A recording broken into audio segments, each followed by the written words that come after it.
다시 인사하죠. 할렐루야 샬롬. 이번에 여기서부터 우리 시작부터 할까? 자, 시작. 할렐루야 샬롬 샬롬 샬롬 샬롬 샬롬 샬롬 샬롬. 하나님 사랑합니다. 여러분 주 안에서 사랑합니다. 저희들 영상 보는 바람에 인사를 오늘 두 번을 하네요.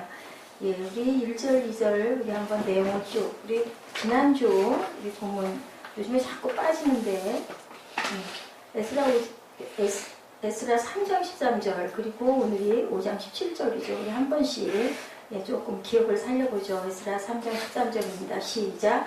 백성이 크게 외치는 소리가 멀리 들리므로 즐거이 부르는 소리와 통곡하는 소리를 백성들이 분간하지 못하였더라. 오늘 5장 17절입니다. 이제 왕께서 좋게 여기시거든 바벨론에서 왕의 보물 정각에서 조사하사 과연 고레스 왕이 조서를 내려 하나님의 이 성전을 예루살렘에 단치 건축하라 하셨는지 보시고 왕은 이 일에 대하여 왕의 기쁘신 뜻을 우리에게 보이소서 하였더라.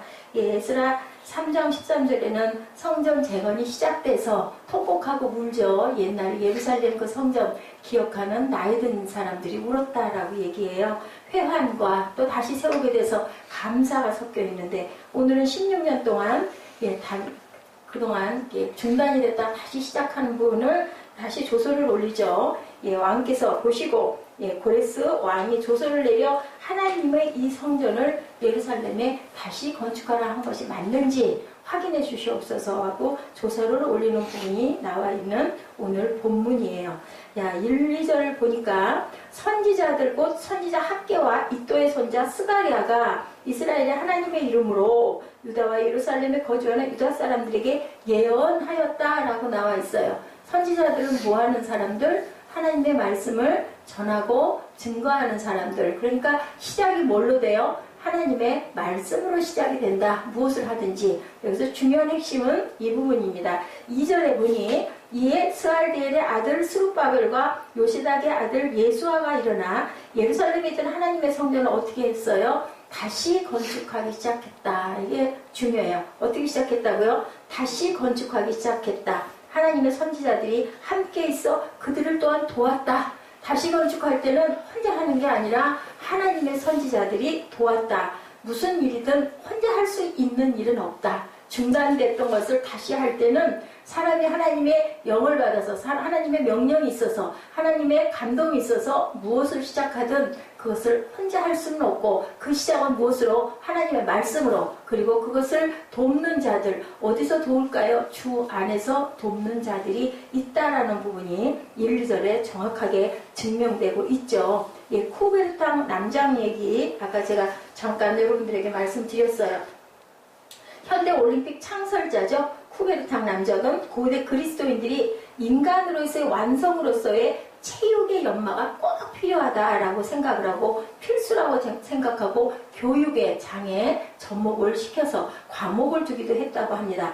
남자들의 체력의 중요성을 강조하고 기본 경기 5종, 고대 그리스 5종 경기, 달리기, 멀리뛰기, 창 던지기, 원반 던지기, 그리고 레슬링 5가지가 있었는데 1912년에 스톡홀름 올림픽 경기에서 다시 근대 올림픽 5종 경기를 제청하죠. 사격, 펜싱, 승마, 수영, 크로스컨트리, 근대 올림픽 5종 기본적인 경기에 추가했다고 해요. 그 중에 승마가 있는데요. 평지에서 그냥 가는 게 아니라 여러분들 아시죠? 장애물을 엄청나게 많이 뛰어넘는 그런 경기. 그러다 보니까 주변에서 그 위험한 승마를 그냥 멀리 빨리 달리는 걸로 하시죠. 라고 얘기를 했더니 그런 말씀 마시죠 하고 반격을 했다고 합니다. 장애물을 극복하지 않고는 인간이 완성이 될 수 없다라고 얘기를 아주 단적으로 잘라버렸대요. 장애물은 바로 인생의 모습이다. 여러분들 무슨 말씀인지 이해하시겠죠? 장애물 경기는 인생의 모습이고 장애물은 어디에나 있고 우리 지금 예루살렘 성전 다시 재건하는데도 고레스 그 왕의 마음을 감동해서 너희들 이제 바벨론 포로 생활 그만하고 너희 나라 가서 너희 예루살렘 성전 지으라는 의미는 뭐였어요? 너희 하나님께 예배드리고 성전이 있어야 그때는 예배드렸기 때문에 지금은 아니어도 되지만 그렇게 해서 짓고 예배드리고 잘 살아라 했는데 그만 뭐가 들어왔어요? 사단이 중간에 틈타는 바람에 16년 동안 중단이 된 사건이 있죠. 이 장애물은 어디에나 하나님의 나라에도 분명하게 있다. 아니 하나님의 하라고 그러셨으면 우리 교회도 마찬가지죠. 성전 세우라고 하셨으면 사람들도 적당히 좀 와서 찾아주고 그렇게 해서 교회가 아주 은혜를 끼치면서 잘 성장하고 이런저런 여러 가지의 일들도 잘 이렇게 연결돼서 잘 가면 좋은데 도대체 어찌하여 이렇게 어려운 공고함이 1년, 2년, 3년, 4년, 5년, 6년 또 앞으로도 어찌할지는 모르지만 그런데 하나님의 나라 성전을 짓는 그 에스라 시대에도 학계 시대에도 분명한 것은 이런 일들도 있었다라는 거죠. 장애인은요, 여러분들 아시죠? 무슨 장애인들이 있어? 두 가지가 있는데 장애인 중에는 선천적인 장애인과 후천적인 장애인. 선천적으로는 태어날 때부터 장애를 가지고 나고 후천적은 태어나서 어떤 사건과 사고로 인하여 장애가 되는 경우가 있죠. 근데 조사해 보면요. 어느 나라나 인구의 10% 정도가 장애인이라고 그래요. 그리고 그 중에서 79%에서 90% 이 사람들이 후천적인 장애인이라고 합니다. 그러니까 10% 태어난 중에서 90% 정도가 살면서 장애를 당한 사람. 그렇다면 우리가 어떤 걸 생각할 수 있는가? 우리도 언제 어느 순간 어떤 일로 장애를 가질 수 있다. 누구도 거기에서 나는 장애인 아니야. 저 눈도 안 보여. 다리가 저래. 이런 얘기를 할 필요가 없다는 거죠. 단적인 예로 제가 여기 서 있는 제가 지금 다리가 많이 불편하죠. 여기서 조금만 더 심해지면 어떡할까요? 다리를 뭔가를 제가 의지해야 될 수 있으면 일단은 장애가 된다라는 겁니다. 우리가 내 몸을 잘 관리 못해서이기도 하고 사고로이기도 하고 누구도 장애에서 피할 수는 없다라는 거예요. 그래서 우리가 장애인에 대한 의식구조와 편견을 버리고 그 부분을 우리가 수용할 줄 알아야 된다. 바벨론 포로에서 돌아와 성전 건축에 임한 유대인들도 장애 앞에 직면된 16년을 겪어 살았어요. 그러면서 그냥 어떻게 돼버렸어요? 자기 집 열심히 자기 집 돌보고 자기 집 그냥 이렇게 잘 만들기에 정신이 없고 급급했다라는 부분이 나와 있습니다. 성전 건축의 위대한 역사는 선지자들의 하나님의 말씀으로 다시 시작이 되죠. 우리가 항상 어떤 부분 조금 내려놓다 보면 어떻게 돼요? 점점 더 자꾸 희미해지고 희석이 되어버려지고 그냥 푹 소망이 주저앉아 버려지는 것처럼 이 사람들도 제일 먼저 누가 거기를 갔어요? 보니까 제사장들, 레위인들이 제일 많이 갔죠. 그렇게 해서 정말 자기들 터전들을 다 버리고 그 황폐한 자기 고구려를 찾아가가지고 모든 걸 감수하고 시작을 하려고 정말 금의 모든 것들 자기의 그 재산들을 다 싣고 간 부분이 에스라서에도 나오잖아요. 예레미야에서에도 나오고 느헤미야에도 나오고 쭉 나옵니다. 그 굳은 결심을 하고 갔는데도 그만 그 부분이 주저앉아 버리니까 뭐예요? 너희 집만 가꾸고 가기에 바쁘냐? 성전은 황폐한데 학계가 일어나 외칩니다. 에스라가 외칩니다. 느헤미야가 외칩니다. 느헤미야는 하나님의 영이 얼마나 강하게 감동이 됐는지 그 부분을 막 증거하다가 막 그냥 돌팔매 맞고 칼로 찔림 당하고 저는 그 마호메교인가요? 그 부분에 제가 그 간증 그 동영상을 잠깐 보다가 저는 그거 도저히 볼 수가 없어요. 그런데도 그 아내들은 아까 저거는 아무것도 아니에요. 그 아내들은요, 그래도 용서한다. 저는 용서 못해요. 남편들을 붙잡아다 다 아내가 있죠. 남자들을 그렇게 데려다가 선교사들 붙잡아다가 뭐 하라고? 나는 마음에서 섬긴다라는 얘기를 하라는 거죠. 난 예수 안 믿는다고 그거 얘기하면 내 살려줄게 하면서 손가락을 하나씩 다 자르고요. 끝에는 어떻게 우리 항문 속까지 찢어서 벌려가지고 뒤집어 놓고 아주 그 구멍이라는 구멍대로 다 뒤집어 놓고 수천 군데를 찔러서 나중에는 목 잘라가지고 순교를 당하는 3시간 동안을 장장 5명인가를 그렇게 놓고 그렇게 잔인하게 그렇게 죽였어요. 그냥 총 한 방 땅 쏴서 죽거나 그죠?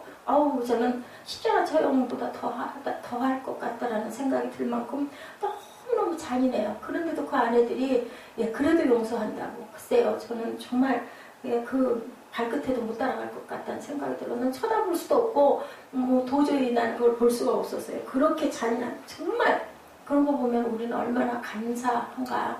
하나님 보아 여러분들 저는 구약을 보다 보니까요. 정말 우리 이 세상에 이 세대에 이렇게 태어난 거 나만의 이렇게 살 수 있는 거 정말 어렵잖아요. 어려움이 많잖아요. 그리고 또 시험도 많이 들잖아요. 그럼에도 불구하고요. 구약과 같은 시대에는요. 정말 태어났다가 언제 죽을지 완전 팔린 목숨이요. 어떤 그 왕을 만날지, 그거에 따라서 그냥 완전히 종이 되기도 하고 노비가 되기도 하고 그냥 아주 그냥 순간 다 집안이 다 망해서 죽어버리기도 하고 죽여버리기도 하고, 그런 시대에 살지 않고 태어나지 않고, 예, 우리들 이 시대에 지금 전쟁이 없잖아요. 1950년에 일어나고 지금 2015년이에요. 65년이죠. 65년 동안 제 나이가 이 나이가 되도록 전쟁을 겪지 않고 그래도 이렇게 안락하게 올 수 있게 해주신 하나님의 은혜가 얼마나 감사한지 여러분들 생각 못 해보셨죠? 예, 우리 본문 1장에 선지자들고 선지자 학개와 이도의 선지자 스가랴가 이스라엘의 하나님의 이름으로 유다와 예루살렘에 거주하는 유다 사람들에게 예언했다라고 이렇게 말씀이 시작이 되고 있습니다. 2절에 보니까 뭐라고 말씀하세요? 2절 말씀에 이에 스알델의 아들 수룹바벨과 요사닥의 아들 예수아가 일어나 예루살렘에 있던 하나님의 성전을 다시 건축하기 시작하며 하나님의 선지자들이 함께 있어 그들을 돕더니, 3절 그때에 유브라데강 건너편 총독 다뜨네와 스달보스네와 그들의 동감들이 다 나와 그들에게 이르되 누가 너에게 명령하여 이 성전을 건축하고 이 성막을 마치게 하였느냐. 이제 시비 거는 거예요, 그쪽에 있는 사람들이. 예, 그랬더니 우리가 이 건축하는 자 이름을 아레워스나, 5절이죠. 하나님의 유다 장로들을 돌보셨으므로 그들이 능히 공사를 막지 못하고 그 일에 다리오에게 아뢰어 답장오기를 기다렸도다 하고 16, 17절이 지금 건너뛰어서 말씀이 나오죠. 이에 이 세스바살이 이르러 예루살렘 하나님의 성전지대를 놓았고 그때부터 지금까지 건축하여 오나 아직 좀 미치지 못하였다 하였사오니, 이제 왕께서 좋게 긍정이 되시거든 바벨론에서 왕의 보물 정각에서 조사하사 과연 고레스 왕이 조서를 내려 하나님의 이 성전을 예루살렘에 다시 건축하라 하셨는지 보시고 왕은 이 일에 대하여 왕의 깊으신 뜻을 우리에게 보여주시옵소서라고 이렇게 말씀이 시작되고 있어요. 무엇으로 시작이 됐어요? 말씀으로, 그리고 하나님의 돕는 자들로 시작이, 선지자들과 함께 시작이 됩니다. 여기에 얘기하고 있죠. 학기 1장 4절에 이 성전이 황폐하였거늘 너희가 이때 한벽한 집에 거주하는 것이 옳으냐. 성전은 황폐한데 너희 집만 그렇게 꾸미고 있느냐라고. 예언자들은요 그때 많이 죽었어요. 엄청나게 많은, 왜? 하나님의 영에 감동돼서 보여지지도 않는 것을 막 외쳐대니까요. 어떻게 보면은요, 누가요? 누가 그 노아가 방주 지을 때도 얼마나 그랬어요.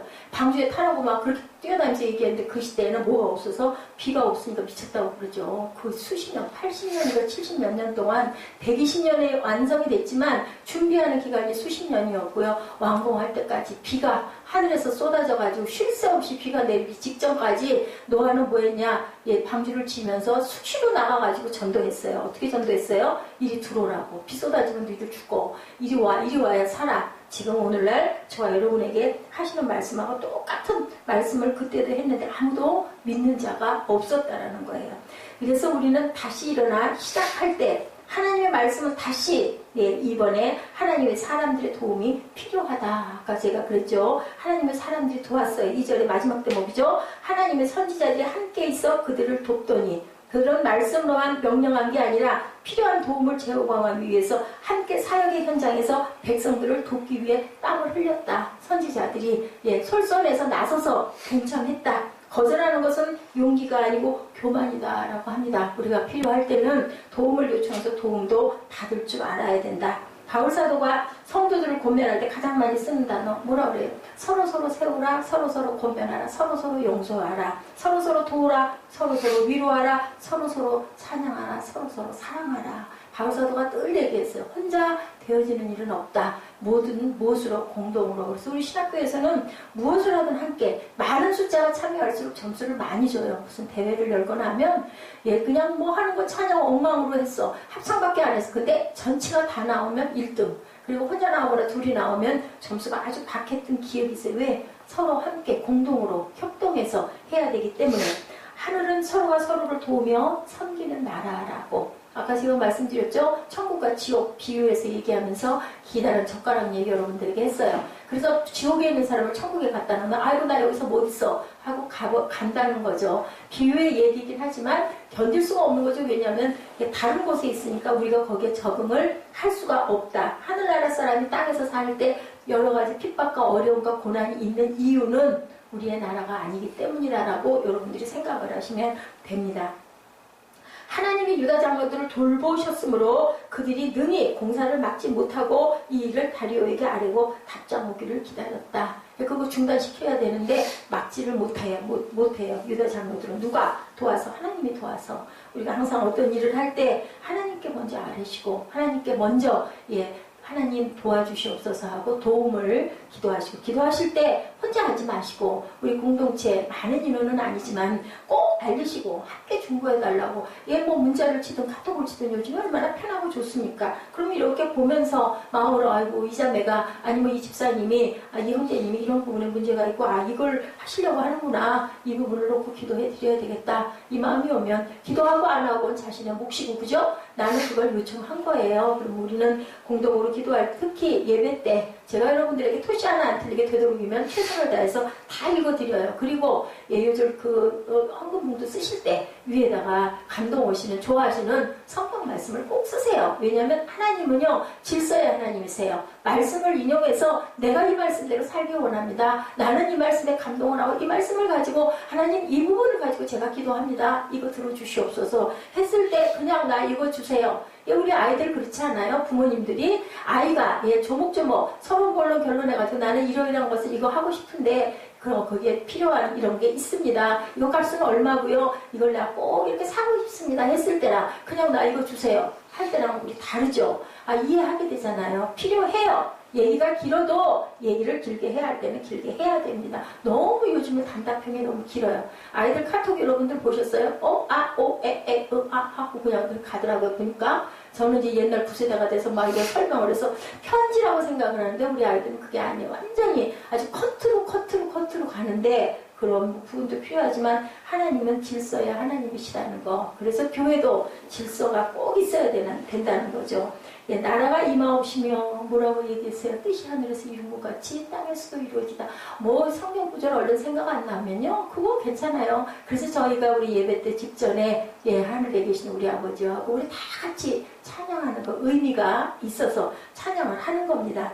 내 주변에 더 아프고 힘겹게 살고 있는 이웃들 생각을 우리가 했을 때 저는 요즘에 정말 너무 감사하다. 내가 몸이 편치 않아도 옛날보다 더 하나님의 은혜를 더 많이 느끼는 건 내가 몸이 불편하기 때문에 오히려 더 은혜가 더 감사하고 순간이 너무 귀하고, 그죠? 살아있음이 너무 감사하고 감동. 근데 그게 젊은 날부터 그랬으면 얼마나 좋겠어요. 얼마나 많은 걸 많이 했겠습니까? 근데 그때는 그냥 모르고 궁둥이에 뿔난 망아지처럼 뛰어나는 거죠. 제가 그래서 이정현 자매를 보면 제 모습을 보는 것 같다라는 생각이 나요. 이정현 자매보다 더 철이 없었어. 목사님. 그렇기 때문에 이정현 자매는 하나님을 꽉 붙들고 있으면 최소한 목사님보다 낫게 살아갈 수 있어요. 알았어? 이정현 자매가 목사님 나이 되면 지금보다 훨씬, 내 지금 모습보다 훨씬 더 성공하고 성장하고 귀한 가정도 이루고 철도 더 많이 들고 하나님 은혜도 더 많이 전하는 그러한 우리 이정현 자매, 드보라 자매가 될 줄 믿습니다. 아멘. 아멘으로 항상 받고 아멘으로 용기 가지고 힘내고 피아노 보니까 거기 아니면 뭐 죽어? 또 있는데. 그치? 또 구하면 더 좋은데. 그건 귀한 경험이다. 이번에 3개월 했으니까 다음은 6개월? 단계가 있어. 너무 막 그게 뭐 영원 무궁토록 안 된다고 울고 할 일도 없어. 또 노력하고 여기 성령 건축도 그치? 다시 일어나는 거, 다시 쓸 수 있는 거 그게 중요하고 그것은 무엇으로 하나님의 힘으로 용기로 내가 당당하게 나아갈 수 있는 거. 내 주변에 나보다 더 힘들고 더 아프고 더 열악한 사람이 얼마든지 있다 이 생각을 하면 아유 나는 아무것도 아니야. 난 약과야. 그치? 좋은 침대도 있고 엄마가 항상 보호해주고 맛있는 것도 해주시고 엄마를 귀하게 여기셔야 돼. 무슨 얘기인지 알지? 어머니 없어가 어떡해. 그치? 참 어머니가 귀해요. 어머니를 귀하게. 성경에도 있잖아. 부모에게 효도하면 네 생명이 길고 네가 복되리라. 그 말씀이 꼭 맞는 말씀이니까 기도할 때 안 되겠으면 나라가 임하옵시며 하늘에서 이룬 것이 땅에서 이루어지다. 하나님 이것을 이루어 주시옵소서. 내 이걸 필요하고 이거 해주시면 내가 하늘에서 이룰 수 있도록 내가 모든 것을 하나님께 드리고 나는 뭐만 열심히 일할 수 있는 터만 갖고 제가 번 모든 것 다 하나님 나라 영광 위에 드릴게요. 한번 이렇게 서운하고 한번 해봐. 천열매 드렸어? 안 드렸잖아. 그래도 11조 게 난 너무 기특했어. 그리고 목사님한테 그 줬던 그 감사한 거 5만원 너무 귀하고 고맙게 내가 생각해. 그렇기 때문에 하나님이 분명히 또 하늘 문을 열고 그보다 더 더 많이 부어주실 거니 되면 감사하고 안 돼서 진짜 그만두게 돼도 더 마음을 더 다잡고 더 열심히 하면 하나님이 더 귀하게 더 좋은 곳으로 주셔요. 하나님이 세우신 질서를 우리가 그렇기 때문에 존중해야 된다. 그때 3절이죠. 유브라데강 건너편 총독 박근혜와 쌀보스네와 그들의 동관들이 나와 그들에게 이르되 누가 너에게 명령하여 이 성전을 건축하고 이 성벽을 마치게 하였느냐 하기로. 16절이죠. 이 스룹바벨이 이르러 예루살렘에 하나님의 성전지대를 놓았고 그로부터 지금까지 건축하여오나 아직도 미치지 못하였다 하였사오나 이제 왕께서 좋게 여기시거든 바벨론에서 왕의 꿈을 정각에서 조사하사 과연 고레스 왕이 조서를 내려 하나님의 성전을 예루살렘에 다시 건축하라 하셨는지 보시고 왕은 이 일에 대하여 왕이 기쁘신 뜻을 우리에게 보이소서. 성경의 하나님은 법의 하나님, 율법의 하나님. 그래서 예수님도 뭐라고 그러셨어요? 가이사의 것은 가이사에게. 세금을 어떻게 해야 됩니까? 라고 물어보죠. 그랬더니 가이사의 것은 가이사에게, 하나님의 나라의 것은 하나님에게도 돼요. 거꾸로 보면. 그러면 모든 것은 다 하나님의 나라 거네요. 그러면 모든 게 다 하나님의 은혜로 우리가 사는 거고, 우리에게 직장을 주셔서 열심히 땀 흘려 일한 이 모든 것들이 다 하나님의 은혜가 아니면 우리가 이룰 수가 없다. 그것을 인정하는 게 바로 11조라고 제가 말씀드린 것 같아요.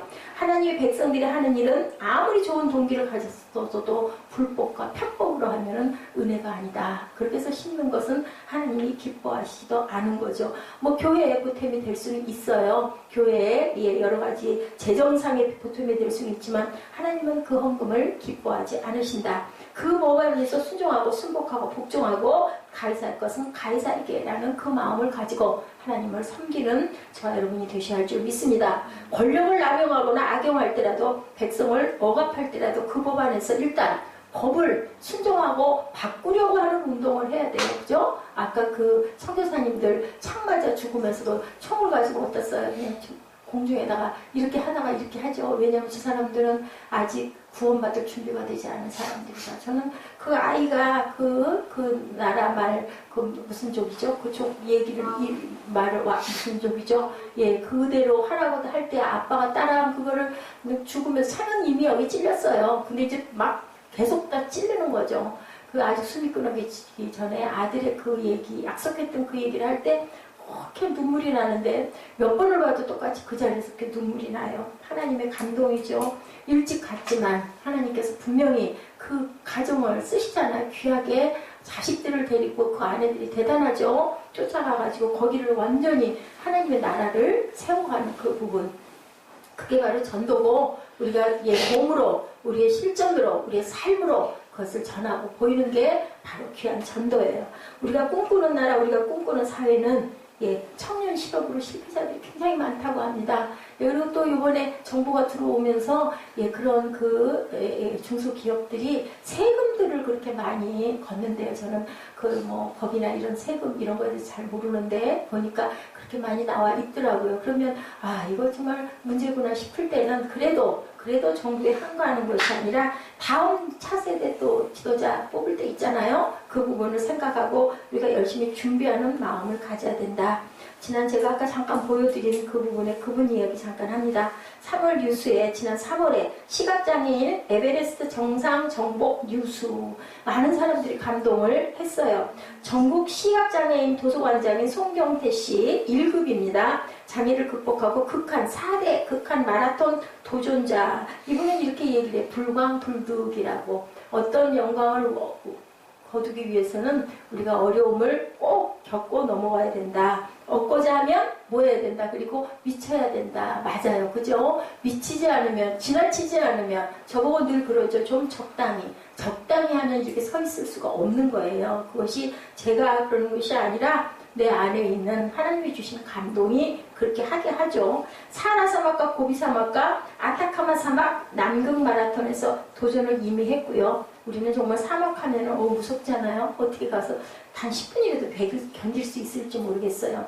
근데 작년 1월에는 전문 장비 없이는 이룰 수 없는 아프리카 킬리만자로 푸르피크 5,895m 정상에 등정했다고 합니다. 3월에는 히말라야 아일랜드 피크 6,189m 정상에 섰대요. 금년에는 최고 정상 에베레스트 최고 정상에 도전하겠다. 제가 아까 잠깐 말씀드렸죠. 왜 그렇게 무한 도전을 하십니까? 위험한데. 예, 거기 뭐 돈도 몇 천만 원씩 내야 간대요. 거기에 들어가려면. 근데 돈까지 3천 몇백만 원인가 나와 있더라고요. 읽어보니까. 그렇게까지 하면서 거기서 죽는 사람들이 많기 때문에 예, 거기다가 그 서류에 사인을 해야 되는데 죽어도 절대로 거기에 대해서 이의 제기를 하지 않겠다라는 것은.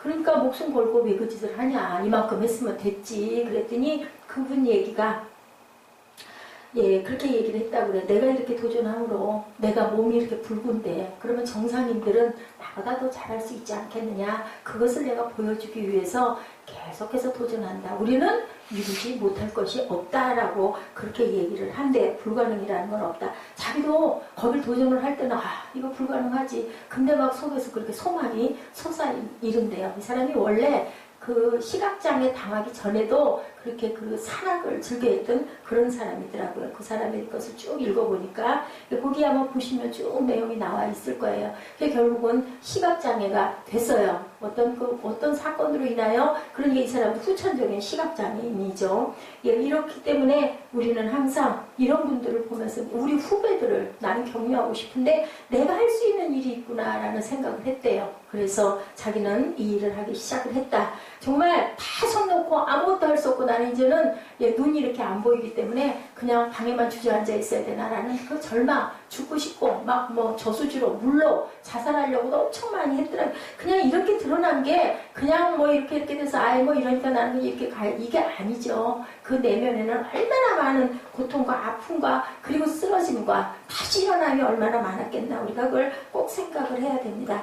일어서야 할 이유는 더 큰 도전을 위해서 그 나라의 뜻을 이루기 위해서 포기하려고 했던 마음을 다시 추스르고 일어설 내 몫을 붙들고 왜? 그 소망을 위해서 그 축복의 날을 바라보면서 그것이 중요한데 그것은 여기 본문에 나와 있는 대로 내가 누가 주셔서 하나님의 말씀으로 선견자들이 도와서 하나님의 사람들이 도와서 일어설 수 있어야 되고 일어나야 된다라는 거. 우리가 무엇은 인생 자체가 뭐기 때문에 장애의 연속이기 때문에 우리는 삶을 그렇게 살아야 된다. 그러니까 이 말씀에서 우리가 가지고 가야 될 부분은 하나님이 주신 감동이라도 장애는 분명히 있고 그 장애인들도 선천적인 장애인보다는 후천적인 장애인이 90%라고 한다면 우리는 모두 다 장애를 가지고 갈 수도 있다. 그렇기 때문에 어떤 난관도 무엇으로 말씀으로 극복하고 살 줄 아는 그러한 믿음을 가지고 살아야 된다는 것이 지금 이 에스라서 5장 본문에 퍼져 있는 말씀입니다. 하나님의 말씀을 받아야 되고 하나님의 말씀으로 살아가는 사람들의 도움을 받아야 되고 필요할 때는 받아야 되고 하나님이 세우신 질서를 존중하면서 가야 된다. 지키면서 가야 된다. 굉장히 중요한 말씀을 하고 있어요. 우리가 받아야 될 것은 우리가 항상 그 나라에 순종할 줄 알아야 되고 우리 나에게 온전치 않더라도 그것은 일단은 우리는 무엇으로 가요? 우리나라가 국가가 국민이 그죠? 대통령을 유시해서 그 법을 따라가는 부분은 지키되 그것을 개선해야 될 때는 내가 할 수 있는 일이 무엇인가를 준비할 줄 알아야 된다. 그리고 기도할 줄 알아야 된다. 하나님 나라를 섬기기 위해서 여러분들 혹시 애쓰고 있는데 수고하고 있는데 아니면 수고했었는데 넘어져 계신 분들이 혹시 계신가? 성전 재건이 16년 동안이나 감동으로 내 나라 살던 70년이면 정말 기틀이 다 세워졌잖아요. 저희는 지금 산지 한 9년, 8년 정도 된 집도 이제는 완전히 정말 어저께도 잠깐 얘기를 했지만 이제는 정말 여기가 내 고향 같고 정말 내 집이 너무너무 소중하고 중간에는 그걸로 정말 시험이 들기도 많이 했지만 그런 마음이 드는데 70년 포로 생활에 최소한 1세대들이 죽고 2세대라 하더라도 40년, 50년 된 그 나라를 떠나서 황폐하고 아무것도 없는 데 가가지고 성전 세운다고 갈 때는 얼마나 큰 결심을 하고 가겠습니까? 그런데 가가지고 중단이 되다 보니 그냥 살아야지 하고 그냥 내 집 꾸미게 바빴는데 그냥 에스라가 학계가 하나님의 말씀으로 선포하고 나오죠. 거기에 다시 이렇게 세워지는 우리들의 소망, 살아가야 될 소망. 여러분들 혹시 주저앉아 계신 분들, 주저앉을 것 같은 여러분들 계십니까? 말씀을 붙들고 다시 일어설 줄 아는 저와 여러분 되셔서 어디에서나 저희 후진들에게 나는 무엇을 물려주고 갈 것인가? 나는 무엇을 남기고 갈 것인가? 우리 어머니들은 내 자녀에게, 내 딸에게, 내 아들에게 무엇을 남기고 갈 것인가? 돈을 남기고 가는 건 오히려 그 자녀를 잘못되게 하는 거라고 하죠. 믿음을 남겨주고 가시는 여러분들 되시기 바랍니다. 권력을 남용하거나 악용할 때라도 일단은 우리가 질서를 지켜야 된다. 그것을 바꾸기 위해 노력을 해야 된다. 흑인 그 노예제도 그 폐기를 위해서 애썼던 그분 있었죠? 그 하원 의원인가 그분 이름은 제가 잊어버렸는데 어떻게 해요? 평생을 걸려서 그저 한 60몇 년 동안을 계속 서류 놓고 계속 운동하고 결국은 돌아가기 일주일쯤 전에 뉴스가 전해지죠. 이렇게 해서 통과됐다고.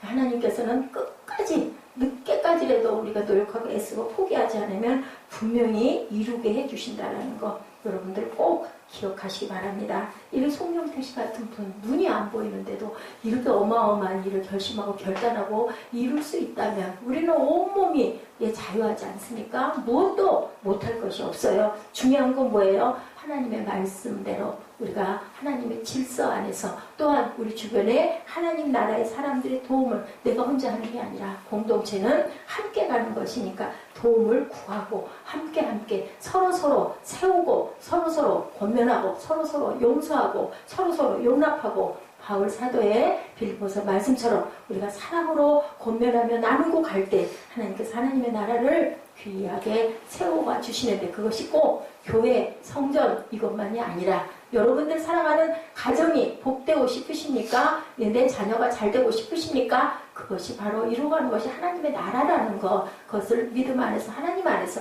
내가 혼자 잘나서 하는 게 아니라 하나님의 은혜로 내가 살아간다라는 그 고백을 할 수 있는 그 부분이 바로 하나님의 나라를 내 딸을 잘 기르는 것도 하나님의 나라를 잘 세우는 거예요. 무엇으로? 믿음 안에서 할 때. 그죠? 직장에서 내가 사람들에게 도태되지 않는 거 하나님의 나라를 세우는 거예요. 왜냐하면 내가 성전이잖아요. 이렇게 세워가는 각자 여러분 모두 각자에게는 귀한 달란트들을 다 가르쳐 주셨어요. 내가 개발하지 못해서 아직 모르고 깨닫지 못해서 나이가 40이 돼도 50이 돼도 내 길을 정확하게 발견하지 못한 사람들은 유리하는 방황하는 여러분들 보셨어요? 여름에 막 그 등 이렇게 매달려 있는데 막 거기 그 불나방들 막 돌잖아요. 그러다 거기 부딪히면 어떻게 돼요? 죽어요. 근데 그것도 뭣도 모르고 어디로 가요? 막 불 찾아가잖아요. 우리 인생들이 그래서는 안 되는 거죠. 내 길을 깜깜한 암흑이 있다 하더라도 내 길을 잘 바라보시고 빛이시죠. 아까 우리 새 예루살렘 보셨죠? 거기는 어둠이 없어요.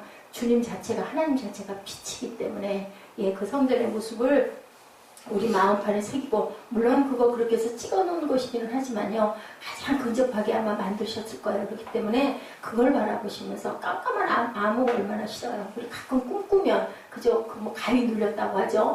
깨고 나서 어때요? 한숨이 훅 쉬어져요. 저도 어린 날 그런 기억이 좀 있는데 그게 만약에 영원히 간다면 아니면 정말 그 천국의 그 자유함 속에 내가 내 영이 살아 숨쉴 수 있다면 절대로 포기하지 마시고 절대로 나 이게 편하니 이게 좋사오니 절대 하지 마시고 우리가 쌓아가는 저와 여러분 되시기를 주님의 이름으로 축복합니다.